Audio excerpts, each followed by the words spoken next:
Warahmatullahi wabarakatuh. Alhamdulillah wassalatu wassalamu ala Rasulillah sayyidina wa maulana Muhammadin abdillah wa ala alihi wa sahbihi wa mawala la hawla wa la quwwata illa billah. Rahmatullahi kita sahibul fadilah Allah habibana mahmud al-ali bin Abu Bakar bin Yahya Allah fi bidayatihi wa asatihi alhamdulillah hadir akhirnya Ustaz Muhammad Yasin Ustaz Khadim Ahyu Ustaz Fauzan Lisan Usra Samsudin Abdul Rahman Ketua DPR Masjid Jami Baitul Muttaqin beserta pengurus yang tidak saya sebutkan namanya satu persatu namun tidak boleh rasa hormat taklim saya serta para jemaah sekalian yang mudah-mudahan berkumpulnya kita di tempat ini senantiasa selalu mendapat dengan rahmat dari Allah Subhanahu wa taala. Hadirin maksudnya muslimin rahmatullah, waktu telah menunjukkan setengah 7. Insyaallah saya tidak lama 5 menit cukup meneruskan tadi apabila disampaikan oleh guru kita Nabi Ali bin Abu Bakar bin Yahya dan cinta kepada baginda Nabi Muhammad sallallahu alaihi wasallam. Cinta Bapak sama Nabi. Kenal sama Nabi. Kenal? Hah? Kata anak muda, agak kenal agak sayang, agak cinta. Iya kata anak muda kan gitu, agak kenal, agak sayang, agak cinta. Kira-kira kenal gak sama Nabi? Sekarang saya tanya, Nabi punya istri berapa? Ya katanya kenal. Nabi punya cucu berapa? Mikir. Berarti gak kenal. Coba giliran ada artis wah pasangannya ganti lagi selingkuh sama anu selingkuh lagi tahu gak? Tahu. Giliran Nabi aja kita ingat Nabi Muhammad sallallahu alaihi wasallam pakai kenali ya. Kenali siapa baginda Nabi Muhammad sallallahu alaihi wasallam. Kalau saya cerita tentang proses penciptaan baginda Nabi Muhammad sallallahu alaihi wasallam terlalu panjang ya Pak. Nanti pas bab Maulid ya. Proses penciptaan Nabi ada 3, ada proses nuriyah, nuraniyah, kemudian ada proses adhariyah, idhariyah, kemudian yang ketiga ada proses wad'iyah. Ini panjang, nanti pas mulai lagi insyaallah ya. Cuma saya sampaikan akhlak baginda Nabi Muhammad SAW yang mudah-mudahan kita bisa tiru walaupun ini berat. Akhlak baginda Nabi Muhammad SAW dalam surat Al-A'raf ayat 199 Allah berfirman, A'udzubillahi minasyaitonir rajim, bismillahirrahmanirrahim. Khudil afwa wa'mur bil urfi wa'rid 'anil jahilin.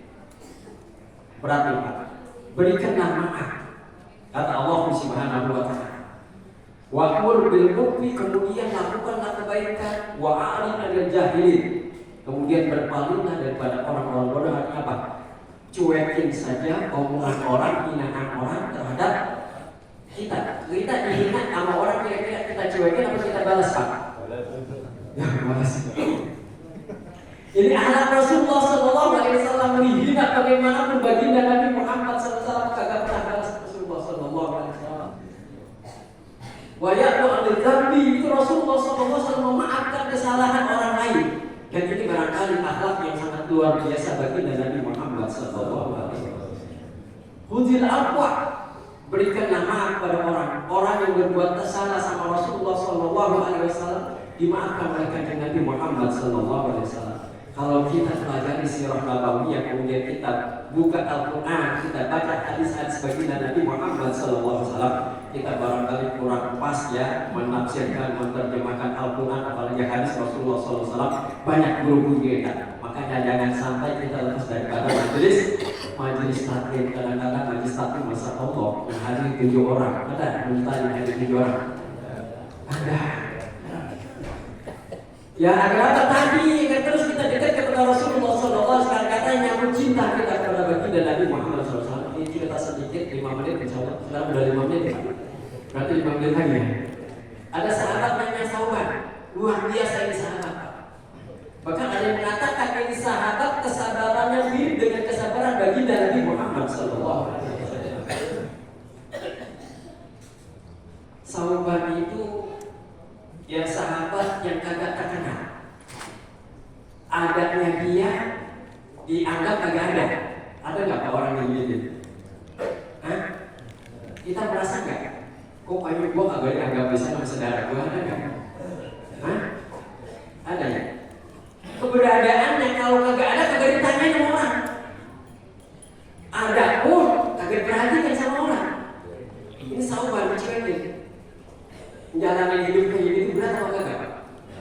Hah? Berat ya. Ini sauban masa luar biasa. Bahkan ada riwayat mengatakan dia itu nggak pernah nyusahin orang.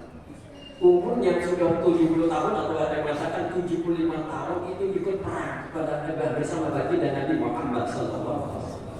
Pada saat naik kuda kemudian anak panahnya jatuh, anak panah atau tombak.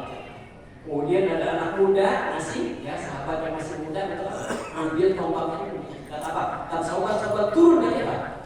Turun dari kudanya dia sendiri. Saya tidak butuh pertolongan. Saya tidak mau ya tadi merepotkan orang lain. Itu sahabat umurnya udah 75 tahun tapi ikut perang pada baginda Nabi bersama baginda Nabi Muhammad Sallallahu Alaihi Wasallam. Dan ini sahabat yang dikatakan oleh baginda Nabi Muhammad Sallallahu Alaihi Wasallam. Kenapa? Karena selalu menjalankan sunnah-sunnah baginda Nabi Muhammad Sallallahu Alaihi Wasallam. Itu pada satu majelis barangkali Bapak sering dengar, ya sering dengar kisahnya. Satu majelis itu Rasulullah SAW, kata Rasulullah melalui malaikat Jibril, ya Rasulullah, nanti ada sahabat kamu penduduk surga yang lewat dari itu sebelah sini. Kemudian datanglah sauban, ya, nama banyak sahabat lain. Berkata Rasulullah SAW, nanti akan datang kepada kita seorang penduduk surga, ahli surga. Ternyata yang masuk dari pintu yang tadi ditentukan oleh Rasulullah SAW, malaikat Jibril, yang masuk adalah sauban. Hari berikutnya malaikat Jibril datang lagi, ya Rasulullah nanti akan ada sahabatmu yang akan masuk juga, masuknya dari pintu sebelah sini. Dan ternyata kata Rasulullah, wahai sahabatku sesungguhnya, ya tadi ada anak nanti akan datang sahabat kita yang ahli surga. Ternyata siapa? Dilihat ternyata sauban lagi. Kemudian hari ketiganya sama, ternyata sauban lagi. Apa? Hari keempat, ya kalau nggak salah Abdullah bin Umar atau Allah bin Amr. Abdullah bin Amr ya, kalau masalah Abdullah bin Amr, ya, jadi sahabat senior, sahabat baginda Nabi Muhammad SAW yang juga mengikuti sunnah Rasulullah. Dia kepengen bahwa orang yang ditunjuk nanti sebagai ahli surga adalah dia. Makanya dia agak terlambat datang ke majelisnya baginda Nabi Muhammad SAW. Setelah zaman banyak masuklah Abdullah bin Amr. Nanya Abdullah bin Amr, tadi Rasulullah menunjuk saya dan menyebut nama saya. Lah emang kenapa? Enggak, ini barangkali saya orang yang terakhir katanya masuk ke dalam majelisnya Rasulullah. Ternyata bukan. Lagi-lagi ternyata yang disebut adalah sauban, sahabat baginda Nabi Muhammad SAW. Kemudian Abdullah bin Amr penasaran, apa sih amalan sauban ini sehingga dikatakan ya oleh baginda Nabi Muhammad SAW adalah sebagai penduduk ahli surga. Ternyata ikutlah Abdullah bin Amr berumurnya sauban. Kata Abdullah bin Amr, aku kepengen nginep di rumah kamu. Sebab aku nggak ada masalah di keluargaku, nggak ada masalah Pak. Alasan doang, ya, pengen jadi bikin bagaimana ibadahnya sahabat. Ternyata malam pertama tahajudnya biasa. Udah mau dekat sama subuh baru sholat tahajud. Kita alhamdulillah ya, alhamdulillah kencing doang. Ya, kemudian ternyata malam kedua sama, qiraatul Qur'annya pun masya Allah tidak sepasih Abdullah bin Amr. Bacaannya biasa-biasa saja. Ya, kemudian hari ketiga berikutnya, wah ya, karena tadi bertamu itu jatahnya 3, kalau 4 hari kontrak. Jadi mesti kalau 4 hari kontrak. Ya, ini apa? Nanya ini Abdullah bin Amr amalan apa? Aku tidak punya amalan apa. Kecuali ya aku menjalani apa yang diperintahkan oleh baginda Nabi Muhammad SAW melalui ayat Quran khudil afwa wa'mur bil urfi wa a'rid 'anil jahilin, dan juga ayat surat As-Saff, ayat surat Fussilat atau Hamim Sajadah ayat 34.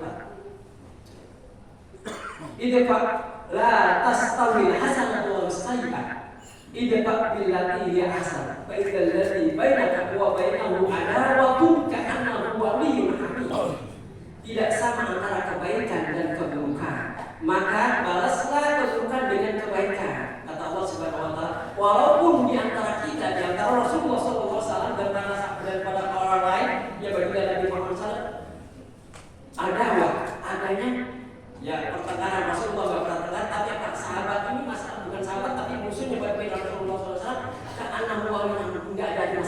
baginda Nabi Muhammad SAW. Semuanya sudah dimaafkan oleh baginda Nabi Muhammad SAW. Inilah yang dijalankan oleh sahabat. Maka sahabat kalau mau tidur, kesalahannya mohon maaf kepada Allah Subhanahu Wa Taala, kemudian kesalahan orang lain tidak dimaafkan walaupun orang tersebut tidak minta maaf. Inilah yang disebabkan taubat itu bisa masuk dikatakan oleh Rasulullah SAW sebagai penduduk untuk apa? Penduduk surga. Kita bisa nggak kayak gitu Pak?